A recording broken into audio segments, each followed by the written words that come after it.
Tonus matinal. Tonus matinal. Nous nous réveillons, nous veillons sur votre vie. Et en 26 minutes, nous éveillons toutes vos forces pour déclencher le succès. Tonus matinal. Tous orientés vers le meilleur avec le coach Patrick Gamapouyon.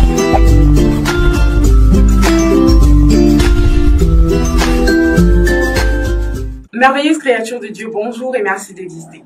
On dit souvent que la patience est un chemin d'or.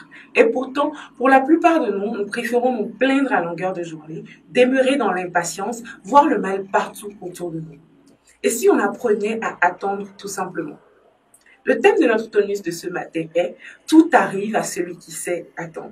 Pour nous aider à y voir plus clair, nous accueillons pour votre plus grand plaisir le coach Patrick Gamapouyon depuis le studio Augustine Ananatou Adamo. Et c'est juste après ceci. Débarrassez-vous désormais du stress lié à l'organisation de vos événements et rendez vos moments de fête uniques. Faites-vous accompagner par l'Agence africaine du coaching et de communication, Afrique Coach-SAR, pour toutes vos manifestations. Qui que vous soyez, nous mettons à votre disposition tout un package de prestations allant de la conception de vos cartes d'invitation, la location de salles, de voitures, d'équipements de sonorisation dernier cri et tout service de restauration. Toute une équipe dévouée et expérimentée est mise à votre disposition. Une réduction est en fait aux ambassadeurs du développement sur toutes nos prestations. Pour plus d'informations, contactez le +229 61 05 06 85. N'hésitez plus, confiez-nous vos événements. Avec Afrique Coach-SAR, c'est la classe. Coach Payon, bonjour. Bonjour. Alors ce mardi 11, nous avons Tchanchou Nguema Daniel Estelle du Cameroun. Elle est professeure de réseau, encadreur des enfants. Il y a aussi Prévost Odile de la France, ingénieur généraliste des mines Paris-Tech. Quel est le décret du coach Payon pour vous? De belles et précieuses princesses qui fêtent leur anniversaire. Des princesses du coach Payon, des princesses de l'association Fiat Monde, des princesses de Dieu font un an de moins, sont plus belles, plus rayonnantes de vie, ont plus de santé, plus de joie en amour, ont plus de prospérité en affaires, ont plus d'argent, ont plus de... Non, célébrons avec eux tout ça et décrétons que le meilleur s'accélère encore dans tous les compartiments de leur vie. Tel est mon décret qui ne retournera pas à Dieu sans avoir produit ce pourquoi c'est sorti. Célébrez-moi ça et dégustez la vie du bon côté. Alors pour en revenir à notre thème, attendre c'est quoi? Attendre, c'est attendre. Attendre, c'est attendre. C'est vrai qu'attendre ici n'est pas un arrêt. Attendre, c'est patienter. Attendre, c'est persévérer. Attendre, c'est espérer. Attendre, c'est toujours rester dans la logique que je vais l'avoir. Donc, attendre, c'est continuer jusqu'à réussir. Attendre, c'est never give up. N'abandonnez jamais. Donc, attendre, c'est croire que tôt ou tard, je vais l'obtenir, tôt ou tard, je vais l'avoir. Supposons que j'attende une nomination et qu'on nomme une autre personne. Dois-je toujours attendre? Oui. On a nommé l'autre, il va faire son expérience. Si je cesse d'attendre, l'autre va continuer pour toujours. Mais si je continue dans l'espoir que j'aurai le poste, je vais vous donner un exemple très simple.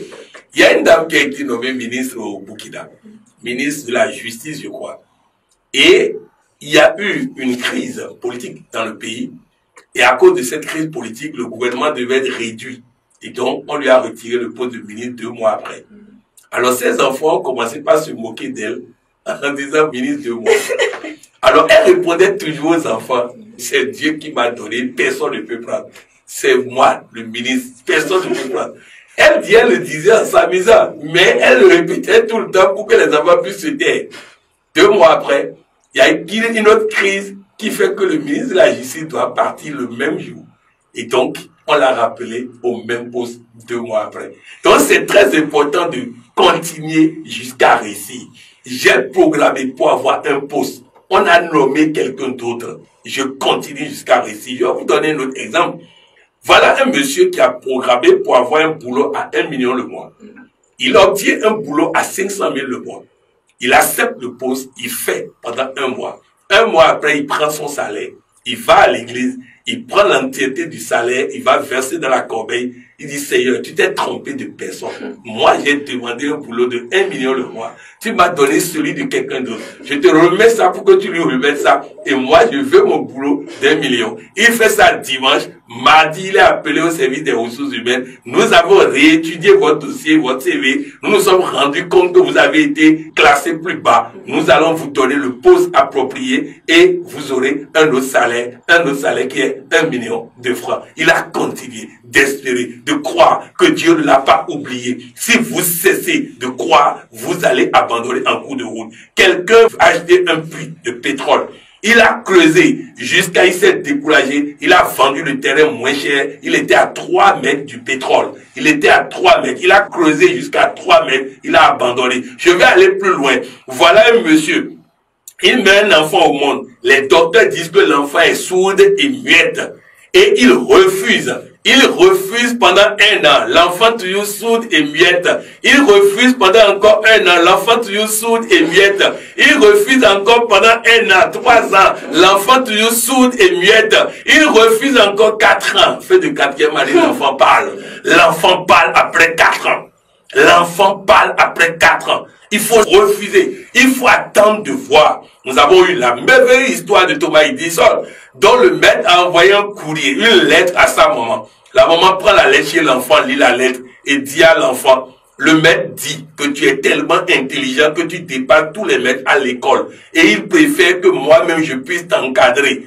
Et l'enfant dit, ah bon, d'accord. Maintenant, la maman encadre elle-même son enfant. Cet enfant devient célèbre inventeur, un grand scientifique dans le monde entier. Et un jour, il nettoie et il voit la lettre. Et il lit la lettre. Le maître avait dit, votre enfant est taré, il ne peut rien réussir, il est bouché, et on vous le renvoie. La maman a continué d'espérer en faisant croire à cet enfant que c'est le contraire que le maître a dit. Continuez de croire et vous allez réussir et vous allez gagner.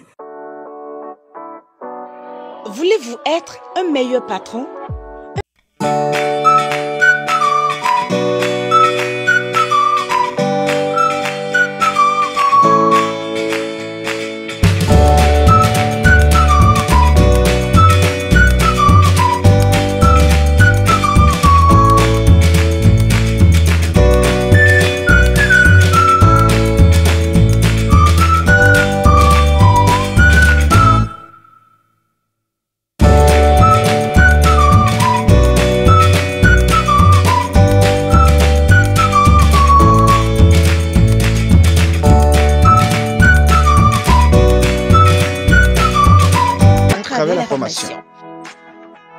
Toujours dans la même optique, supposons, je dois sourire à celui qui est censé me nominer et qu'il nomme quelqu'un d'autre. Je dois toujours lui sourire. Oui, puisque je suis toujours dans l'espoir qu'il me donne ce que je cherche. Ah, si je cesse de sourire, il ne va plus me nommer. Je suis en train de lui sourire pour qu'il me nomme. Et mon sourire n'a pas encore produit son effet, il nomme quelqu'un d'autre. Je continue de sourire dans l'espoir que mon tour viendra. Ne devrais-je pas saboter le travail de quelqu'un pour rendre mes projets plus rapides, plus simples? Vous savez, l'autre, moi et nous tous, nous sommes un complet, une unité. Ça veut dire que tout ce que je fais contre l'autre, je le fais contre moi. Tout ce que je fais contre l'autre, je le fais contre moi. Alors si je sabote son travail, je sabote mon travail. Et fait bon, ce que je fais me fait.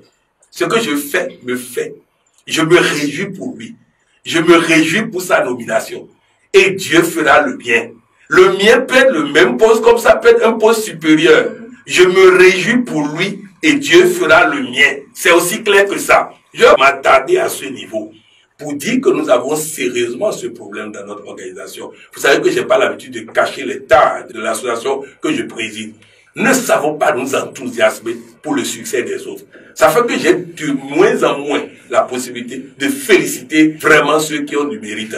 Parce que dès que vous félicitez l'un, certains s'organisent pour l'abattre. Non, les amis. le mérite de l'un est une motivation pour moi que bientôt on va me féliciter aussi. Je m'enthousiasme pour lui et à son tour, il va m'enthousiasmer pour moi quand mon tour viendra. Si vous ne savez pas faire ça, vous ne méritez pas d'être nommé. Celui qui mérite d'être nommé, quelqu'un a dit, si je ne sais pas être le serviteur de l'autre, je ne peux pas être le dirigeant de quelqu'un. Je sais servir, je sais diriger. Je sais servir, je sais diriger. Je sais me réjouir pour l'autre, les autres sauront se réjouir pour moi. Quand les gens m'aiment dans le monde, ce n'est pas parce que je les écrase. Non, ils m'aiment simplement parce que je sais me réjouir pour eux. Alors, on nous demande d'être généreux pour obtenir les bénédictions de Dieu.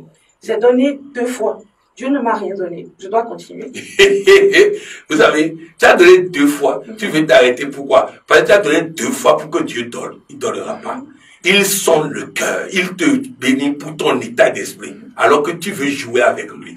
Tu veux jeter 10 000 pour qu'il multiplie. C'est pas un multiplicateur d'argent. Non, non. Continue jusqu'à prendre l'habitude. Continue jusqu'à devenir généreux dans le sens vrai du terme. Et tu auras les bénédictions des généreux. Encore que les 2 fois que tu as donné, il a donné. Mais toi, tu attends autre chose, tu n'as pas vu. Alors, Coach Pognon, que retenir concrètement du thème de ce jour? Ah, ce qu'il faut retenir, c'est que nous ne devons jamais cesser de croire. Nous ne devons jamais cesser d'espérer. Nous ne devons jamais cesser de rester dans le combat. J'étais à Bamako, nous étions dans une campagne de guérison, 3000 et quelques personnes au stade, il y a une coupure de courant.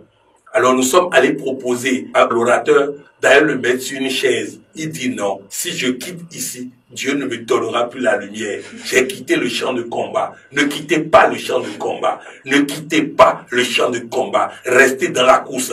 Restez dans la course et vous finirez par y arriver. Rappelez-vous, Abraham Lincoln, qui a échoué à presque tout, mais qui a fini par être président des États-Unis d'Amérique. Rappelez-vous Joe Biden, qui a échoué à presque tout. Il a échoué, il a eu des décès, sa femme est décédée, ses enfants sont décédés, tout et tout. Il a eu des difficultés, mais il est devenu le président des États-Unis d'Amérique. Alors, gardez le cap et continuez jusqu'à réussir. N'abandonnez pas, n'abandonnez pas. Un lâcheur ne gagne jamais, un gagneur ne lâche jamais. Parlons de la formation en leadership et patronat.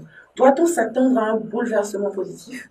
Ah oui, oui, nous allons nous attendre à un bouleversement positif parce que ces derniers jours, je me suis rendu compte que le leadership est une lacune profonde de l'humanité. Et je me suis rendu compte que nous sommes en train d'aborder un thème dont tout le monde a besoin dans l'éducation de ses enfants, dans ses relations avec les autres, dans sa façon de gérer les hommes, dans sa façon de faire ceci. Nous avons tous besoin de ça. Oui, on peut s'attendre à ce que de vrais leaders émergent à partir de cette formation. En tout cas, tous ceux qui vont se laisser désapprendre pour apprendre vont devenir des leaders, donc bouleversement positif. Votre exhortation, mon exhortation, c'est de dire à chacun et tous, n'abandonnez pas.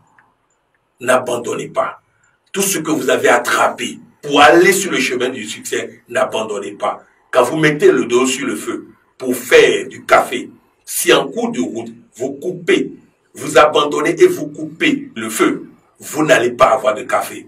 C'est en laissant bouillir jusqu'au bout que vous aurez du café. Il faut aller jusqu'à voir le fond de la marmite. C'est très important. N'abandonnez pas. Beaucoup de personnes ont abandonné à la limite du succès. J'ai connu une dame qui a quitté son mari sous prétexte qu'il est pauvre et qu'il n'a pas les moyens. C'est le jour où il a quitté le mari que Dieu a ouvert la porte de la grandeur de la fortune au monsieur. Il a attendu Dieu, c'est-à-dire qu'elle est partie à peine, elle est partie à la seconde, elle se plaignait qu'après tout, elle n'est pas totalement partie encore, mais si elle est partie, si elle est partie. C'est très important. Attendre l'heure de Dieu, attendre le rendez-vous de Dieu, attendre la seconde de Dieu. Il y a un émissaire qui vient vers toi, attends-le, il vient bientôt, il est presque arrivé, attends et déguste le bonheur que Dieu a pour toi. Surtout, faisons tout pour être au rendez-vous quand Dieu viendra. Merci, coach. Merci. Africa Coaching Web TV vous remercie pour votre attention. Abonnez-vous à notre chaîne YouTube pour contribuer aussi à la transformation positive de l'Afrique.